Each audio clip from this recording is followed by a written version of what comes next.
성부와 성자와 성령의 이름으로 말씀드립니다. 지난 주일은 우리가 성령 강림 주일로 예배를 봉헌했습니다. 오늘은 성삼위일체 주일입니다. 삼위일체, 셋이 하나라는 이 삼위일체 신앙 고백은 우리의 인간 이성으로는 도무지 파악하기 어려운 신비의 영역입니다. 그런 까닭에 그리스도교 역사에서 수많은 논쟁과 이단 시비를 불러오기도 했습니다. 헤겔의 삼위일체 고백에 따르면 성삼위께서 일체를 이루시는 하나님의 위격과 인격성은 홀로 그러나 함께라는 겁니다. 다시 말해서 하나 안에서 삼중으로 존재한다고 합니다. 그리고 그 인격성의 근저에는 바로 사랑이 있다고 이야기를 합니다.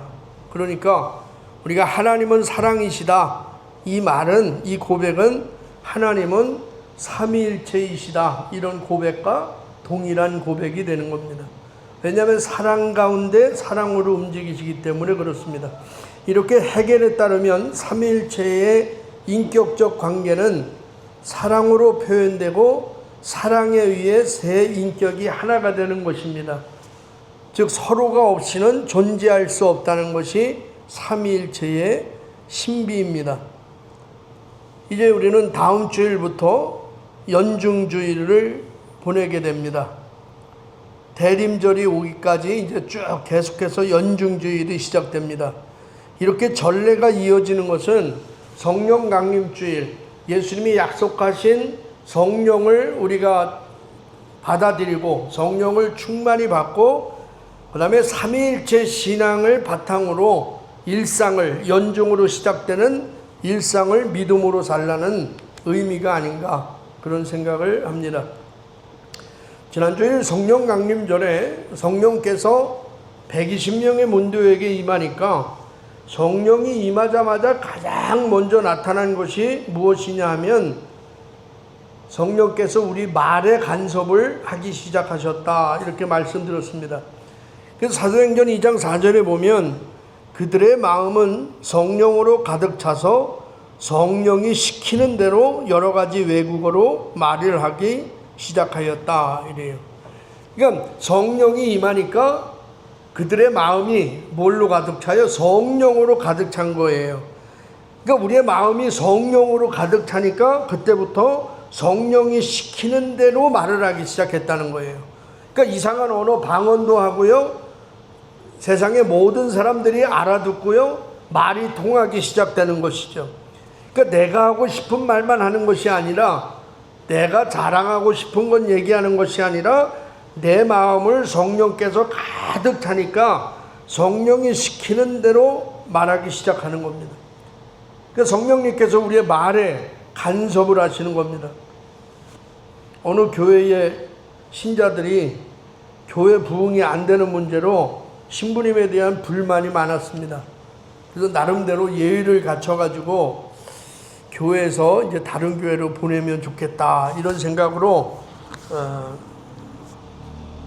옆에 있는 다른 교회 신부님을 찾아가서 그 방법을 물어봤어요. 여차저차해서 우리 다른 신부님을 모시고 싶은데 어떻게 했으면 좋겠습니까? 그러자 그 신부님은 이렇게 방법을 알려주셨습니다. 먼저 신부님이 설교할 때 눈을 똑바로 쳐다보고 아멘 하고 크게 외치세요. 그래서 그러면 아마 신부님은 죽을 힘을 다해 열심히 설교할 것이고 또 설교 준비를 철저히 하니라 지쳐서 죽을 겁니다. 이렇게 방법을 가르쳐 줬어요. 이렇게 방법을 가르쳐 줬는데도 여러분은 아멘을 안 하시잖아요. 지치질 않아요. 둘째 방법은요, 신부님의 좋은 점을 칭찬해 주세요. 신부님 이렇게보다 좋은 점을 칭찬해 주셔요. 그러면 신부님은 기분이 좋아가지고 죽도록 일할 것이고 지쳐서 금방 쓰러질 겁니다. 이렇게 방법을 알려주셨습니다. 세 번째는 신부님께 가서 교인들이 교회를 위해서 할 일을 좀 주세요, 이렇게 대답하라고 얘기했어요. 신부님 나 이 일을 좀 하고 싶어요. 난 전도를 좀 하고 싶어요. 우리 노아가 어제도 나와가지고 1층 그 식당 조명을 다 갈았잖아요. 그러니까 할 일을 달라고 자꾸 얘기하세요. 아마 그렇게 하면 신부님이 큰 충격을 받고 몸이 약해지거나 심장마비가 올 겁니다. 이렇게 알려줬어요. 네 번째는 신자들이 합심해서 신부님을 위해서 기도해 보세요. 그러면 신부님이 유능해져서 큰 교회에서 모셔갈 겁니다. 이렇게. 그러니까 여러분이 저를 위해서 기도를 안 해줘서 딴 데서 모셔가진 않잖아. 그죠? 오늘부터 한번 기도를 열심히 해보시기 바랍니다. 그때부터 이 교회 신자들은 신부님이 설교하면 그냥 아멘 하고 크게 외치기 시작했고 그 신부님을 위해서 기도하기 시작했다고 합니다. 그랬더니 신자들은요 은혜를 받고 변화되어서 교회가 부흥하기 시작하더라는 거예요. 여러분도 한번 해보시기 바래요. 여러분 옛말에 말이 씨앗이 된다 그랬잖아요. 말이 씨앗이 된다 그랬어요. 우리가 어떤 말을 하든지 그 말은 씨앗이 되어서요 반드시 열매를 맺습니다. 이게 참 무서운 거예요. 말의 씨앗이 돼서 그 씨앗을 심으면 반드시 열매를 맺는다는 거예요. 그러니까 긍정적인 말을 많이 하고 믿음의 말을 많이 하면 그것이 언젠가는 열매가 된다는 거예요. 또 부정적인 말, 남을 험담하는 말을 많이 하면요 그것이 언젠가는 열매를 맺는다는 거예요. 옛날 어르신들이 그러잖아요. 나 다른 사람 마음 아프게 하지 마라. 다른 사람 마음 아프게 하지 마. 너도 마음 아파올 때가 있다 그러잖아요. 왜냐하면 그게 다 말의 열매거든요. 내가 남을 정죄하고 남을 비판하고 남을 험담을 잡으면요 언젠가는 그 열매가 말의 씨앗이 열매를 맺어가지고 나에게 돌아와요. 그러니까 다른 사람이 나를 비판하기 시작하는 것이죠. 예수님께서도 아주 중요한 말씀을 마태복음 12장 36절에서 37절에 이렇게 말씀하셨어요. 성경 있으신 분들은 한번 찾아보세요. 마태복음 12장 36절 37절 제가 읽어드릴게요. 잘 들어라. 심판날이 오면 자기가 짓거린 터무니없는 말을 낱낱이 해명해야 될 것이다. 내가 한 말에 따라서 너는 옳은 사람으로 인정받게도 되고 죄인으로 판결받게도 될 것이다. 예수님이 말씀하신 거예요. 언제요? 심판 때. 심판 때 자기가 짓거린 터무니없는 말, 그러니까 자기가 생각 없이 한 말, 그 말에 대해서요 주님 앞에서 해명해야 된다는 거예요. 그러니까 우리가 해명할 말이 얼마나 많겠어요. 그것으로 죄인과 의인이 판결난다는 거예요. 여러분 누구 욕해 보신 적 있죠? 수한나무님 누구 욕한 적 있지? 나도 많아요. 다 그렇죠. 남을 험담해 보셨잖아. 베드로는 남 험담해 봤죠? 그거를 우리가 주님 앞에서 만약에 마지막 심판날에 하나님 앞에 서가지고 너 그때 왜 알지도 못하는 말 그렇게 했어? 왜 너 그 옆에 앉았던 교인을 그렇게 못살게 험담을 했어? 예수님 물어보면요 그거 하나하나 우리가 다 해명해야 된다는 거예요. 그러니까 여러분 이 말이 얼마나 중요한 겁니까? 이게 얼마나 무서운 거예요. 그러니까 하나님의 심판은 우리의 행동에 대한 심판이기 이전에 우리의 말에 대한 심판이에요. 말에 대한 심판입니다. 왜냐하면 인간 행위의 해악보다 말의 해악이 훨씬 크기 때문에 그래요. 말 한마디 듣고 상처받아서 자살하는 사람들 있잖아요. 그만치 말의 위력이 대단한 겁니다. 그러므로 한 사람의 신앙의 수준은 그가 하는 말로 결정된다는 거예요. 그 사람 말만 들어보면 저 사람이 믿음이 있는 사람인지 저 사람이 정말 믿음이 없는 사람인지 그냥 알 수 있다는 거예요. 입만 열면 땅 얘기하고 입만 열면 주식 얘기하고 입만 열면 코인 얘기하고 말만 들어보면 그거 알잖아. 아, 저 사람은 뭐에 관심이 있구나. 그러니까 저와 여러분은 입을 열면 뭘 얘기해야 돼? 하나님의 말씀을 얘기해야 되고 예수님 자랑해야 되고 이래도 아멘 안 하니 다른 교회로 갈래야 갈 수가 없어요, 제가. 여러분이 아멘을 해줘야 간다니까. 말만 들어보면 안 되니까. 그러니까 우리가 신앙훈련, 경건훈련이라는 건요, 다름 아니라 어쩌면 말의 훈련이에요. 말이 바뀌어야 되는 겁니다. 여러분 모두 성령이 시키는 대로 말을 하는 훈련을 하시기 바랍니다. 내가 하고 싶은 말만 하지 마시고 성령이 하고 싶은 말을, 여러분 마음속에 가득 찬 성령께서 시키는 말을 여러분 주변에 하시는 여러분의 입술이 되시길 주님의 이름으로 축복합니다.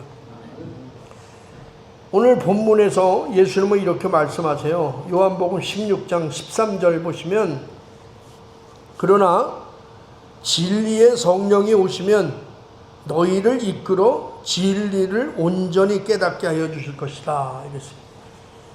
진리의 성령이 오시면 진리를 깨닫게 된다 이렇게 말해요. 이게 무슨 말씀이에요? 진리의 성령이 오시면 진리를 너희가 깨닫게 될 것이다. 무슨 말씀이에요? 여러분 진리가 뭡니까? 진리가 뭐예요? 성경 요한복음 17장 17절에 보면 예수님이 이렇게 말씀하셨어요. 이 사람들이 진리를 위하여 몸을 바치는 사람들이 되게 하여 주십시오. 아버지의 말씀이 곧 진리입니다. 진리가 뭐라고요? 진리가 뭐요? 아버지의 말씀이야. 하나님의 말씀. 이게 곧 진리예요.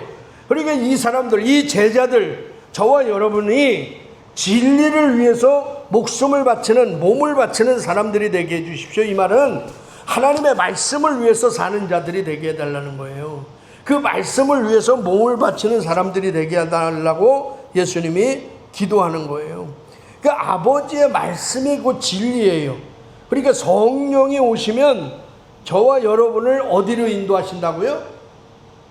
진리의 성령이 오시면 우리를 진리로 인도하신다 그랬는데, 진리가 뭐라고? 하나님의 말씀이야. 그러니까 성령이 오시면 우리를 어디로 인도하세요? 말씀 가운데로 인도하신다는 거예요. 성령께서는 우리를 늘 하나님의 말씀 안으로 우리를 인도하시는 분이 성령님이시라는 거예요. 그러니까 여러분 보세요. 주변에서도 제가 여러분한테 매일 성경 한 구절 약도 보세요. 말씀 보세요. 묵상하세요. 근데 여러분 정말 누가 말씀을 보는지 아세요? 성령 충만한 사람이 말씀 보는 거예요.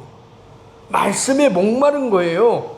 말씀에 너무 달아지기 시작하는 거예요. 왜? 성령이 우리를 그 말씀으로 이끄시니까.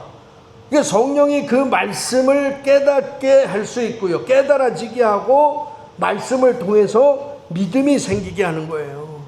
그러니까 100년을 믿어도 말씀으로 가지 않으면 믿음이라는 건 생길 수가 없는 겁니다. 그러니까 말씀으로 이끄는 게 누구다? 성령이다. 또 요한복음 14장 6절에 이렇게 말씀하셨잖아요. 내가 곧 길이요 진리요 생명이다. 내가 곧 길이요 진리요 생명이다. 예수님이 자기 자신이 진리라 이렇게 말씀하세요. 그러니까 말씀과 예수님은 동일한 거예요. 그죠? 아까 말씀은 하나님의 말씀이라 그랬잖아요. 진리는. 근데 여기서는 내가 곧 길이요 진리다. 예수님이 진리라는 거예요. 그러니까 동일한 거야. 왜 그러냐면, 왜 동일해요? 요한복음 1장 14절에 보면 말씀이 사람이 되셔서 우리와 함께 계셨는데 우리는 그분의 영광을 보았다. 그 말씀이 사람이 되신 거예요. 그분이 누구예요? 예수님이죠. 그러니까 예수님과 진리는 동일한 거죠.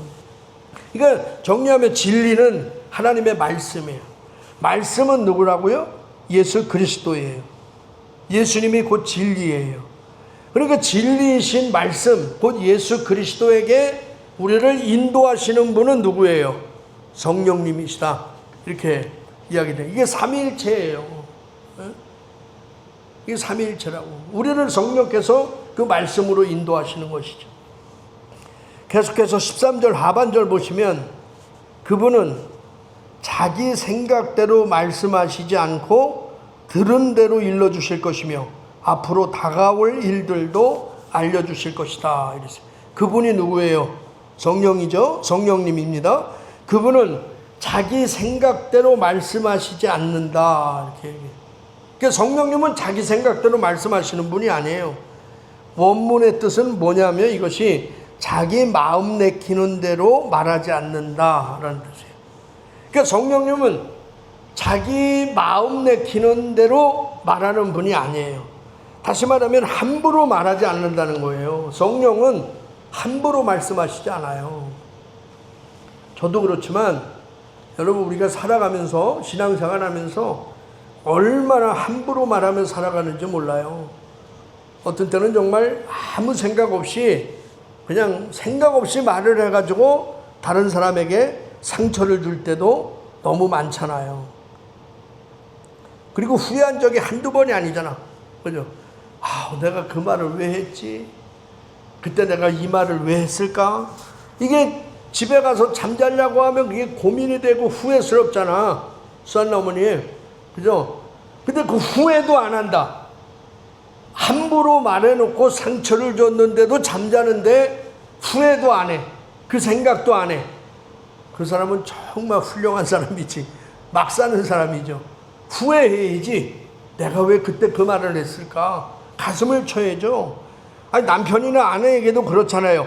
내가 이 말을 하면 우리 아내가 열받는다는 걸 알아. 열받는 포인트를 알아. 알면서도 그 말을 함부로 하잖아요. 자녀에게도 마찬가지잖아요. 자녀에게도 내가 자녀들의 약점이 있잖아요.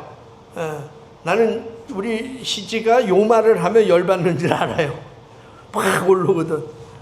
나한테 발길질을 해요, 막. 그 말을 알아. 알면서 그 안 하면 되는데 또 하게 됩니다. 함부로 하는 거죠. 미야모토 마유미가 쓴 책 중에 일본 최고의 대부후에게 배우는 돈을 버르는 말버릇이라는 책이 있어요. 이 책에서 이런 말을 해요. 하나님을 믿는 사람들의 말은 현실이 된다는 겁니다. 이게 무서운 얘기잖아요. 그죠? 하나님을 믿는 사람들의 말은 현실이 된다는 거예요. 그러니까 죽겠네. 아우, 죽겠네. 하나님을 믿는 사람들이 나 죽겠네. 나 망했네. 이러다 정말 죽을 것 같아. 현실이 된대. 그게 현실이 된대요. 그러니까 우리가 말을 함부로 하는 일이요, 얼마나 많아요. 이게 무섭게 생각해야 되는 거지. 예를 들어서 어느 날 한 사람이 짬뽕이 먹고 싶어서요, 중국집에 갔습니다. 그러니까 중국집에 들어가면 사람들이 다 그렇잖아요. 뭐가 먹고 싶어요? 짬뽕 아니면 짜장이야. 늘 갈등을 합니다. 근데 여기에서 그 결정장애 가지신 분들은 이거를 결정을 못해. 짜장을 먹어야 되나 짬뽕을 먹어야 되나, 이거 10분을 고민하고 결정을 못하는 사람 많아요. 그래서 우리나라에서 만든 게 짬짜장? 짜. 하여튼 뭐 그런 거 2가지 주는 거 만들었다. 이게 결정장애 있는 사람들을 위해서 만든 거잖아요. 근데 짬뽕을 먹고 싶어서 중국집에 갔는데 이 사람이 뭘 시키냐면, 아저씨 짜장면 주세요, 이렇게 시켜요. 자기는 짬뽕 먹고 싶은데. 그러면 점원이 뭘 갖다 줄까요? 짜장면을 갖다 주겠죠. 짜장을 시켰으니까. 근데 이 사람은요, 짜장을 먹으면서 계속 고민을 하는 거예요. 아, 짜장면이네. 난 짬뽕 먹고 싶은데. 나는 짬뽕 먹고 싶은데 왜 짜장면을 시켰지? 나는 왜 이렇게 재수가 없을까? 나는 왜 이렇게 일이 안 풀리지? 짬뽕 먹고 싶어. 계속 불만을 얘기해요. 이게 웃기는 사람이잖아요. 누가 봐도 주문을 잘못했는데, 그죠? 주문을 잘못했잖아. 자기가 주문을 잘못해놓고 일이 잘 안 풀린다고 불평하는 사람이 있다는 얘기입니다. 얼마나 멍청합니까? 그러면 어떻게 해야 돼요? 간단해요. 짬뽕 주세요. 이렇게 시키면 되는 거예요. 짬뽕 주세요. 여러분, 제가 이 얘기를 왜 하냐면, 우리가 내뱉는 모든 말은 식당에서 점원한테 하는 주문과 같다는 거예요. 짬뽕 달라니까 짬뽕 주는 거고요, 짜장면 달라니까 짜장면 주는 거예요. 그러니까 우리가 내뱉는 모든 말은 하나님께 보내는 주문과 같은 거예요. 하나님이 그걸 다 들으신다는 거예요. 그러니까 하나님은 그걸 우리가 주문하는 내용을 듣고 그대로 우리에게 주신다는 거예요. 그 예가 여러분 성경을 보면 12명의 정탐꾼을 유대 땅에 보내잖아요. 그죠? 그 10명은 갈렙과 여호수아는 우리가 올라가서 저 땅을 차지할 수 있습니다. 능히 하나님께서 주신 저 땅을 우리가 믿음으로 나가면 저거 우리가 정복할 수 있습니다. 갑시다 하고 여호수아 갈렙은 얘기합니다. 근데 10명은 뭐라고 얘기하냐면 우리가 가서 보니까요, 저 사람들은 완전 거인이에요. 거인입니다. 우리는 저 사람들에 비하면 그냥 개구리, 메뚜기 정도뿐이 안 돼. 우리가 가면 다 죽어요. 우리는 다 죽습니다. 하나님, 우리는 죽을 뿐이 없어요. 자꾸 불평을 고백해요. 그러자 하나님께서 뭐라고 얘기하냐면 너희들이 한 말대로 내가 그대로 해주겠다니잖아요. 하나님이 그 말을 들은 거예요. 죽여달라, 죽여달라, 죽을 수뿐이 없다라는 소리를 듣고 하나님이 너희가 한 말대로 내가 그대로 행할 것이다. 이스라엘 백성 죽이는 거예요. 광야에서. 하나님이 듣는 데니까 그거를 짬뽕 달라면 짬뽕을 주시는 거예요.